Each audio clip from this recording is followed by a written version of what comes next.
La historia de Beta Israel, erróneamente conocida como los Falasha, no es simplemente la historia de una comunidad judía olvidada en las montañas de Gondar, en el norte de Etiopía.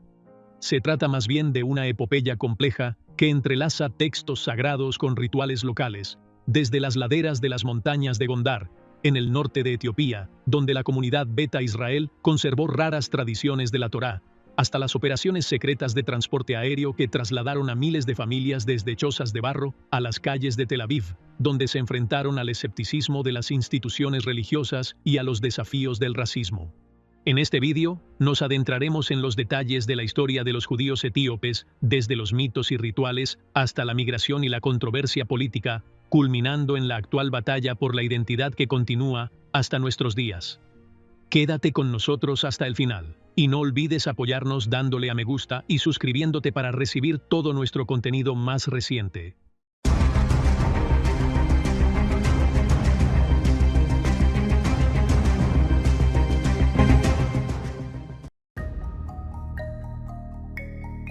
Los judíos etíopes se llaman a sí mismos Beta Israel, Casa de Israel, una autodenominación que refleja una pertenencia social religiosa profundamente arraigada, reforzada por redes de parentesco y rituales heredados que han preservado la cohesión de la comunidad durante siglos.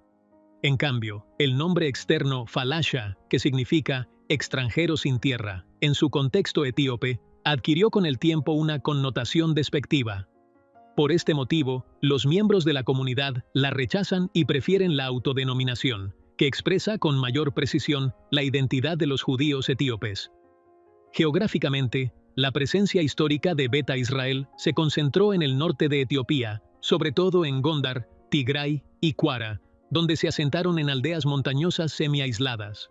Este relativo aislamiento ayudó a proteger su fe y sus rituales de ser absorbidos por el entorno más amplio y fomentó un estilo de vida basado en la solidaridad interna y en una clara división de los papeles religiosos y sociales.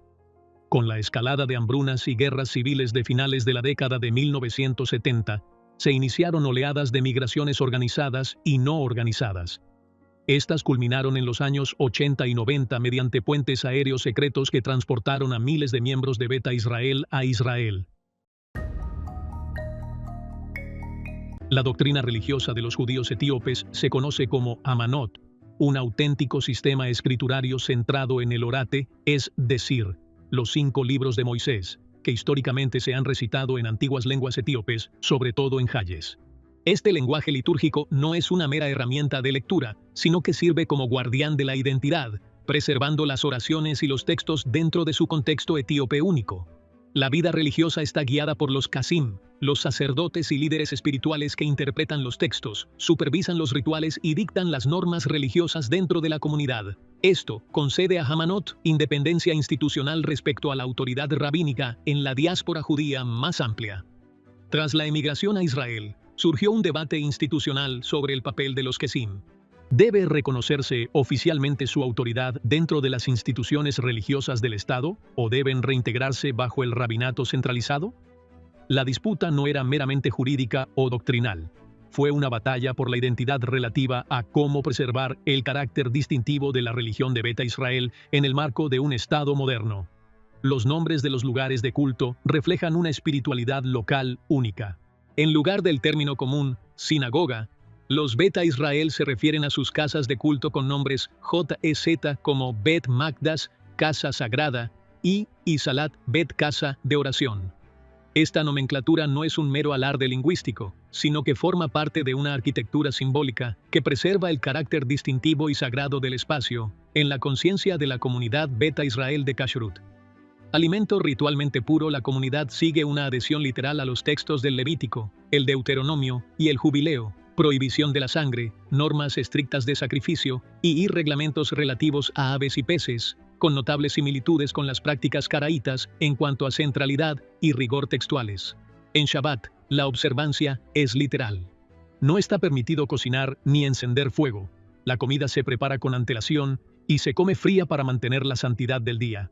Históricamente, cuando no se disponía de uvas, se utilizaba en el Kiddush del Shabbat una bebida local llamada tella, una cerveza elaborada con cebada o tef, un grano autóctono de Etiopía, práctica que ha disminuido tras establecerse en Israel. Durante la Pascua, las familias conservan la tradición del pan plano y redondo, y en algunos casos, continúan con el sacrificio ritual de un cordero, una herencia ceremonial poco frecuente fuera del contexto judío etíope actual. Así, la arquitectura del culto y las mesas del Shabbat se funden para crear un estilo de vida religioso cohesionado que distingue a los judíos etíopes dentro del panorama judío más amplio. Uno de los rasgos más distintivos de los judíos etíopes Beta Israel, en comparación con otras comunidades judías de todo el mundo, es la existencia de una tradición monástica judía única. Algunos ancianos, conocidos con el título de Abba, se retiraban a remotos monasterios de montaña, dedicando su vida al ascetismo, la oración, la meditación y la sencillez. Este monacato no era una mera práctica individual, sino que representaba una profunda inclinación religiosa destinada a acercarse a la pureza espiritual y a salvaguardar la ley en tiempos de crisis y aislamiento. La existencia de esta tradición monástica hizo del monacato judío etíope una notable excepción dentro del mundo judío moderno y dotó a la comunidad de una rara firma cultural religiosa desconocida para otras comunidades judías. La fiesta de Sikh también se considera una de las ocasiones religiosas más sagradas para Beta Israel. Tiene lugar 50 días después del Yom Kippur, cuando la gente ayuna y se reúne en las cimas de las montañas de Etiopía, que simbolizan el monte Sión. Allí se recita el Orit, su escritura sagrada, se leen salmos y se elevan plegarias para renovar el pacto con Jerusalén y reafirmar la adhesión a los mandamientos. Este ritual, que combina el ayuno y la oración comunitaria, ha servido históricamente como medio para preservar la identidad y la pertenencia. A pesar del prolongado aislamiento tras emigrar a Israel, Beta Israel siguió observando el Sigel, transformándolo en un puente que conectaba su pasado con el presente. En 2008, la Knesset reconoció oficialmente Sigel como fiesta nacional, marcando un reconocimiento simbólico de la identidad judía etíope e integrando sus rituales en el paisaje civil religioso de Israel. La cuestión del reconocimiento del judaísmo de Beta Israel siguió siendo una controversia de larga duración hasta que el gran rabino Obadía Yosef emitió una sentencia histórica en 1973 afirmando que eran realmente judíos auténticos. Yosef basó su decisión en una tradición establecida que los vinculaba a la tribu de Dan, una de las antiguas tribus de Israel. Este reconocimiento se convirtió en la clave para su inclusión en la ley del retorno, que les concedía el derecho a emigrar y establecerse en Israel. A pesar del reconocimiento oficial, persistían algunas reservas. El estamento rabínico imponía ocasionalmente lo que se conocía como el converso de salvaguardia Jur Hatzari, sobre todo en cuestiones de matrimonio y estatuto personal. Esto reflejaba la vacilación de las autoridades religiosas a la hora de aceptar plenamente la singularidad de la religión tradicional israelí Beta Hamanot, lo que revela la tensión existente entre el reconocimiento teórico y los requisitos prácticos de la integración en la sociedad israelí. Uno de los capítulos más dramáticos de la historia de Beta Israel fueron las operaciones secretas de transporte aéreo que los llevaron de Etiopía y Sudán a Israel en circunstancias extraordinarias. La Operación Moisés tuvo lugar en plena hambruna y guerra civil, cuando miles de judíos etíopes cruzaron el desierto a pie hasta Sudán, soportando hambre, sed y peligros graves. En menos de 3 meses, Israel transportó por aire a entre 6.000 y 7.000 personas, mediante una operación secreta denominada Moisés. Sin embargo, las filtraciones a los medios de comunicación hicieron que la operación se detuviera bruscamente, y parte de ella se completó más tarde bajo la Operación Joshua, apoyada directamente por Estados Unidos. La operación más masiva fue la Operación Salomón, en 1991. En solo 36 horas, más de 14.000 personas fueron transportadas a bordo de 34 aviones israelíes, realizando unos 40 vuelos consecutivos. Algunos aviones transportaban cifras récord de pasajeros, batiendo récords mundiales, dando la asombrosa impresión de que pueblos enteros se habían levantado de las montañas de Etiopía y aterrizado de repente en el corazón de Tel Aviv. La cuestión de Falashmura se considera uno de los temas más complejos de la historia de los judíos etíopes. Beta Israel. Se trata de descendientes de miembros de la comunidad que se convirtieron al cristianismo en etapas anteriores de la historia. Ya fuera por presiones sociales o bajo amenazas políticas y religiosas, estas personas intentaron más tarde volver a sus raíces judías y solicitaron la inmigración a Israel en virtud de la ley del retorno. Sin embargo, el asunto distaba mucho de ser sencillo. El debate fue acalorado entre dos posturas.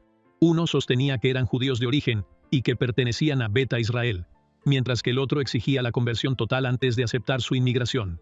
A lo largo de décadas, la política israelí fluctuó entre permitir grupos de reagrupación familiar y congelarlos debido a sensibilidades jurídicas, logísticas o demográficas. Esta cuestión no era una mera discusión religiosa, sino una verdadera prueba de los límites de la política de inmigración de Israel y del significado de ¿quién es judío? La identidad de Beta Israel no era solo una cuestión religiosa, sino una compleja red de lengua, cultura y conocimiento. Sus rituales estaban relacionados con el es la lengua de los Orit, mientras que socialmente hablaban amárico y tigriña. Tras emigrar a Israel, la segunda y tercera generaciones se integraron en el hebreo, pero los esfuerzos en curso se han dirigido a reavivar el y preservar la autoridad de los Kesim frente al riesgo de borrado cultural.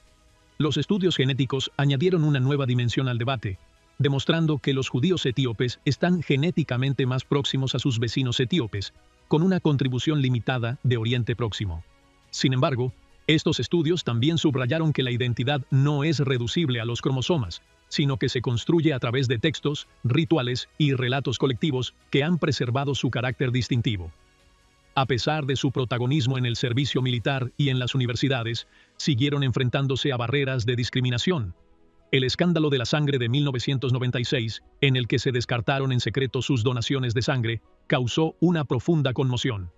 En 2015, la agresión de un agente de policía a un soldado de origen etíope desencadenó protestas generalizadas contra el racismo estructural. Entre los éxitos individuales y la discriminación colectiva, la batalla por la identidad ha persistido, integrándose en la sociedad israelí al tiempo que se esforzaba por preservar la memoria etíope. Entre las tradiciones más controvertidas de los judíos etíopes, Beta Israel, está la práctica del Meryam Gogo, también conocida como la choza de la pureza. Según esta antigua costumbre, la mujer se aísla durante su periodo menstrual en una cabaña separada de su casa. Durante este tiempo, se abstiene de cocinar o tocar a su familia hasta que finalice el periodo y se realicen los rituales de purificación. El objetivo de esta práctica era mantener lo que llaman pureza ritual nidá, según su interpretación de la ley. Esta tradición, profundamente arraigada durante siglos en las aldeas etíopes, chocaba con la vida urbana de Israel, donde no hay espacio para el aislamiento forzoso, y una separación tan estricta entre el cuerpo y la vida cotidiana resulta poco práctica. Esto suscitó un amplio debate sobre los límites del ritual ¿es la cabaña de la pureza una práctica religiosa legítima que refleja la piedad y la fe? ¿O es una forma de aislamiento social que entra en conflicto con los valores modernos de dignidad y libertad individual? Hoy en día, Beta Israel se enfrenta al reto de encontrar un equilibrio, preservando la santidad de la pureza ritual como parte de su herencia religiosa, al tiempo que adapta la práctica para alinearla con la dignidad y la elección personal en la sociedad moderna. Así, la cabaña de la pureza se ha convertido en un doble símbolo, testimonio de una profunda identidad religiosa, por un lado, y marcador de adaptación e integración cultural, por otro.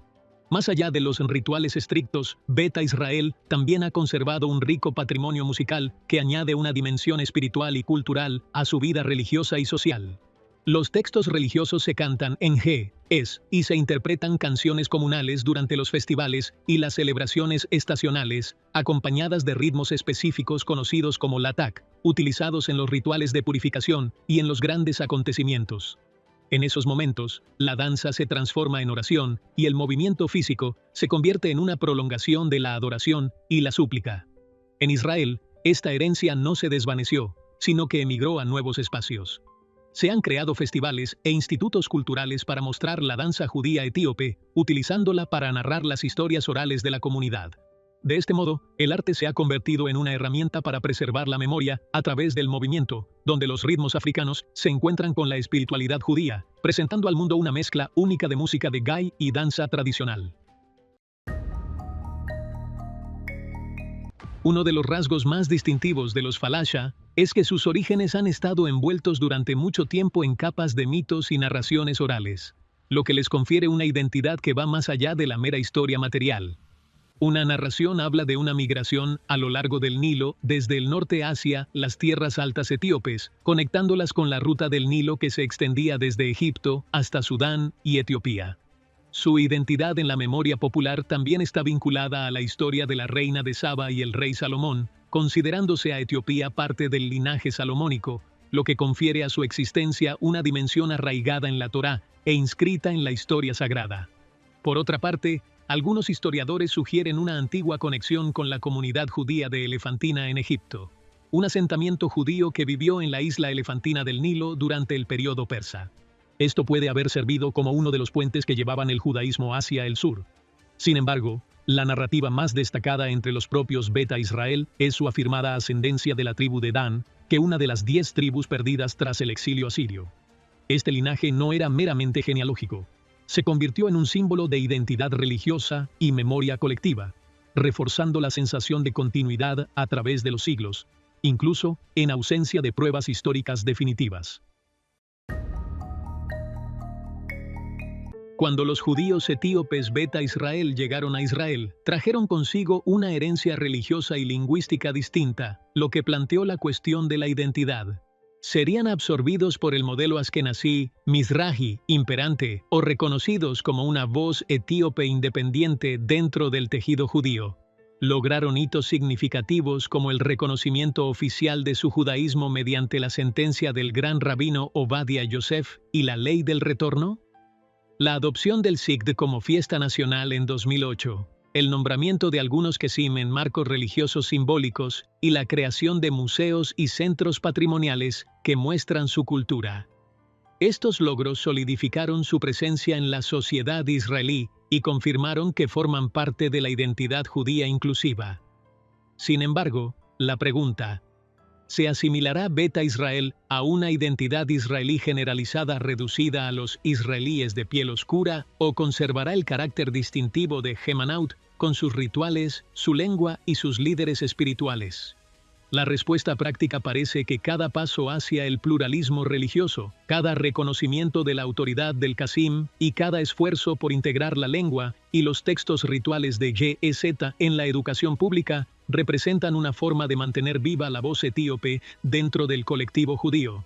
En conclusión, la historia de Beta Israel sigue siendo un capítulo único que une el aislamiento de las tierras altas etíopes con los puentes aéreos hacia Israel y entrelaza mito e historia. En la actualidad, la cuestión de la identidad sigue siendo la integración abierta o la preservación de lo distintivo, una narrativa que revela la lucha entre la pertenencia y la discriminación en medio de una realidad que todavía incluye el rechazo y la marginación dentro de la propia comunidad judía. Y esto nos lleva al final del vídeo de hoy.